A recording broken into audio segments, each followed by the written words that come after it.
Welcome, dear friends, to a story of love, betrayal, and redemption in Silicon Valley. Enjoy the story! Jessica Carter, the 32-year-old heiress to Carter Technologies, one of Silicon Valley's most successful startups, found herself staring out the window of her corner office, lost in thought. The San Francisco skyline sparkled in the distance, but Jessica's mind was far from the breathtaking view. "Something's not right," she muttered to herself, twirling a strand of her chestnut hair around her finger. How did I fall for Brian so quickly? Her whirlwind romance with Brian Matthews, a charming venture capitalist she'd met just 2 months ago, had taken everyone by surprise, including Jessica herself. Now, with their wedding just weeks away, a nagging doubt was gnawing at her. The buzz of her intercom jolted her from her reverie. "Miss Carter, your sister Tiffany is on line 1. She says it's urgent." Jessica sighed, bracing herself for the conversation ahead. "Put her through, Linda." "Jessie, darling." Tiffany's voice dripped with false sweetness. "How's my favorite big sister?" "Tiffany, I've asked you not to call me that," Jessica replied, pinching the bridge of her nose. "What do you need?" "Oh, don't be such a killjoy. Can't a girl just call to chat with her sister?" "We both know that's not why you're calling. What is it this time?" There was a pause on the other end of the line. "Fine. I need money." Jessica's jaw clenched. "Again? Tiffany, you get a generous monthly allowance from Dad's trust. What happened to that?" "It's not enough," Tiffany whined. "You're living it up in your penthouse running Daddy's company while I'm scraping by." "Scraping by? In a luxury condo with a 6-figure allowance?" Jessica scoffed. "Tiffany, you need to grow up and take some responsibility for your life." "Oh, that's rich coming from you," Tiffany sneered. "You've had everything handed to you on a silver platter." "I'm Daddy's daughter too, you know. I deserve my share." Jessica's patience was wearing thin. "We've been through this, Tiffany. Dad left the company to me because I worked for it. I've been here since I graduated college, learning every aspect of the business. You've never shown any interest beyond what you can spend." "Whatever helps you sleep at night, sis," Tiffany spat. "Just remember, karma's a bitch. Your perfect little world might come crashing down sooner than you think." The line went dead, leaving Jessica staring at the phone in disbelief. She slumped back in her chair, a mix of anger and sadness washing over her. "Oh, Dad," she whispered to the empty office. "What a mess you left behind." That evening, Jessica found herself curled up on her plush sofa, a glass of wine in hand, mindlessly flipping through channels on her giant flat-screen TV. She paused on a soap opera, drawn in by a plot that eerily mirrored her own life. A wealthy heiress, a penniless fiancé. What are the odds? She mused, taking a sip of her Cabernet. As the melodrama unfolded, a spark of an idea began to form in Jessica's mind. She reached for her phone, scrolling through her contacts until she found the name she was looking for. "Hey, Mike, it's Jess. I know it's late, but I need your help with something crazy." Dr. Michael Chen, Jessica's childhood friend, and now a successful neurologist, listened intently as she outlined her plan. "Let me get this straight," Mike said, a note of amusement in his voice. "You want to fake a life-threatening illness to test your fiancé's loyalty?" "I know it sounds insane," Jessica admitted, "but something doesn't feel right about Brian. I need to know if he truly loves me or if he's after my money." Mike chuckled.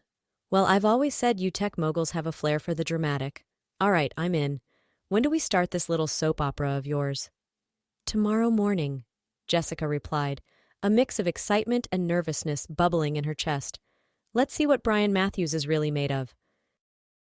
The next morning, a sleek ambulance pulled up to Jessica's penthouse. As planned, Brian was just arriving for their usual breakfast date when he saw the commotion. Jessica!" Brian called out, his handsome face etched with concern as he watched paramedics wheel out a stretcher. Jessica lay still, her eyes closed, as she was loaded into the ambulance. She could hear Brian's panicked voice in the background. "What's happening? Is she okay?" "Sir, are you family?" one of the paramedics asked. "I'm her fiancé," Brian replied. "Please, tell me what's going on." "We're taking her to San Francisco General. You can meet us there." As the ambulance pulled away, Jessica cracked open an eye to see Brian standing on the sidewalk, phone in hand. She couldn't hear what he was saying, but the expression on his face was unreadable. At the hospital, Mike took charge of the charade, briefing Jessica on her condition as they set up a private room. "Remember," he whispered, "you're suffering from a rare autoimmune disorder. It's serious, but there's a chance for a recovery with extensive treatment." Jessica nodded, her heart racing as she heard Brian's voice in the hallway.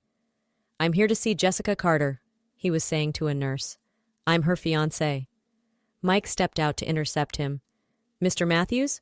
I'm Dr. Chen, Jessica's primary physician. Can we talk for a moment?" Jessica strained to hear their conversation, but could only make out muffled voices. After what felt like an eternity, the door opened, and Brian entered, his face pale. "Oh, Jess," he breathed, rushing to her bedside. "Baby, why didn't you tell me you were sick?" Jessica mustered her best weak smile. I didn't want to worry you," she whispered. Brian took her hand, but Jessica couldn't help noticing how his eyes darted around the luxurious private room. "The doctor says it's serious, but you're going to be okay, right? We have the wedding to think about." "I don't know, Brian," Jessica replied, watching his reaction closely. "Dr. Chen says the treatment could take months, maybe even a year, and there's no guarantee." She let her voice trail off, observing as a flicker of something, was it concern or annoyance, crossed Brian's face. "A year?" he repeated, his voice strained. "But what about the company? Your sister?" Jessica frowned. "Why are you worried about Tiffany?" Brian backpedaled quickly. "I just meant, well, she'll be worried about you, won't she? Family is important at times like these." As Brian continued to ramble about treatment options and how they'd get through this together, Jessica couldn't shake the feeling that something was very, very wrong. Over the next few weeks, Jessica's suspicions grew. Brian's visits became less frequent, and when he did come, he seemed distracted, often stepping out to take phone calls. One evening, as Jessica pretended to be asleep, she overheard a conversation that chilled her to the bone. "Tiff, baby, I'm working on it," Brian was whispering urgently into his phone. "No, I can't just ask her to change her will now. We need to be patient." Jessica's heart raced as she listened, forcing herself to remain still. I know, Brian continued. "But think about it. Once we're married, it'll all be ours anyway. Just a little longer, okay? I love you." As Brian ended the call and slipped back into the room, Jessica fought to keep her breathing steady. Her mind was reeling. Brian and Tiffany, together, planning to take everything she had worked for? The next morning, Jessica called Mike. "We need to end this," she said, her voice shaking. "I've heard enough." Mike arrived at the hospital, concern etched on his face. "Jess, what happened? What did you hear?"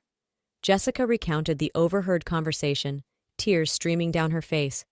"I was such a fool, Mike. How could I have fallen for this?" Mike sat on the edge of her bed, taking her hand in his. "Hey, you're not a fool. You're one of the smartest people I know. These things, they happen to the best of us." "What do I do now?" Jessica asked, feeling more lost than she ever had in her life. Mike squeezed her hand. "We gather evidence, and we make sure they both pay for what they've done." With Mike's help, Jessica set up hidden cameras and microphones in her hospital room. They waited, knowing it was only a matter of time before Brian or Tiffany made their move. It happened 3 days later. Brian entered the room, looking nervous. "Hey, Jess," he said, leaning in to kiss her cheek. "How are you feeling today?" "Tired," Jessica murmured, playing her part. "The doctors say there hasn't been much improvement." Brian nodded, his eyes darting to the IV drip beside her bed. "Listen, babe, I've been doing some research. I found this new treatment that might help. It's experimental, but—" He pulled out a small vial from his pocket. "If we add this to your IV, it could speed up your recovery."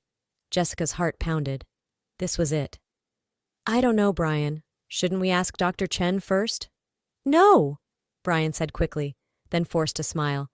"I mean, we don't want to get his hopes up if it doesn't work, right? Let's just try it and see." As Brian reached for her IV, the door burst open. Mike entered, flanked by 2 police officers. "Step away from that IV, Mr. Matthews," Mike commanded. Brian froze, the vial still in his hand. "What's going on here?" Jessica sat up, all pretense of illness gone. "Game over, Brian. We know everything." The color drained from Brian's face as he realized he'd been caught.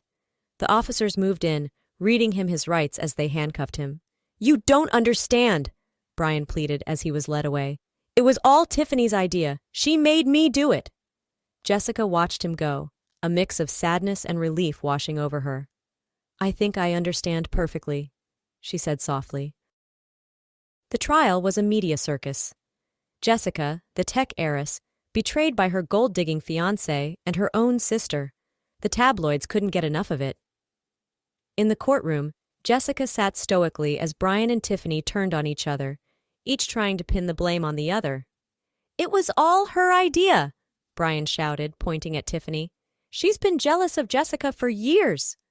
"Oh, please," Tiffany scoffed. "You were the one who came up with the plan to marry her for her money?" As the accusations flew back and forth, Jessica caught Mike's eye in the gallery.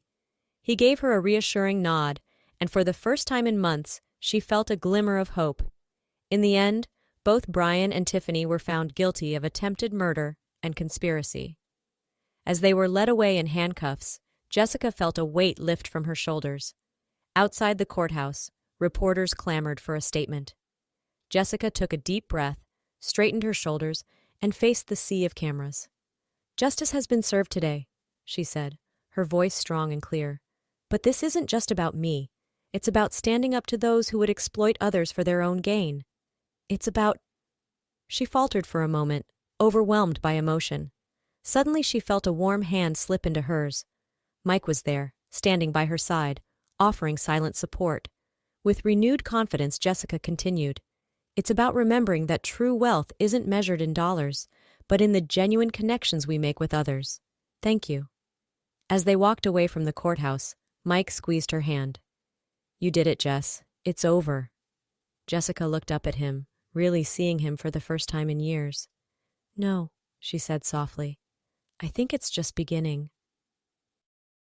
1 year later, the Carter Technologies office was buzzing with excitement. Employees gathered around TV screens, watching as their CEO, Jessica Carter, rang the opening bell at the New York Stock Exchange.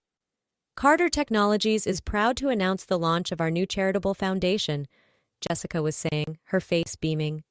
"Dedicated to supporting victims of fraud and providing education on financial literacy."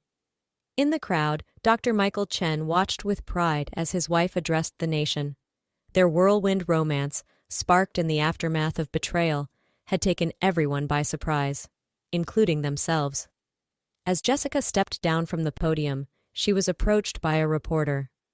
"Miss Carter, there are rumors that your sister Tiffany has been released from prison. Any comment?" Jessica's smile didn't falter. "I believe in second chances," she said diplomatically. "The foundation's doors are open to anyone truly seeking to turn their life around." Later that evening, as Jessica and Mike strolled hand in hand through Central Park, she couldn't help but marvel at how much her life had changed. "Penny for your thoughts?" Mike asked, nudging her gently. Jessica smiled up at him. "I was just thinking, isn't it funny how the worst moments in our lives can sometimes lead us to the best?" Mike pulled her close, pressing a kiss to her forehead. "Well, in that case, remind me to send Brian and Tiffany a thank you note." Jessica laughed, the sound echoing through the park. As they continued their walk, she felt a sense of peace wash over her. The drama, the betrayal, the pain, it had all led her here, to this moment, with the person who had been by her side all along. And for the first time in her life, Jessica Carter knew without a doubt that she was exactly where she was meant to be.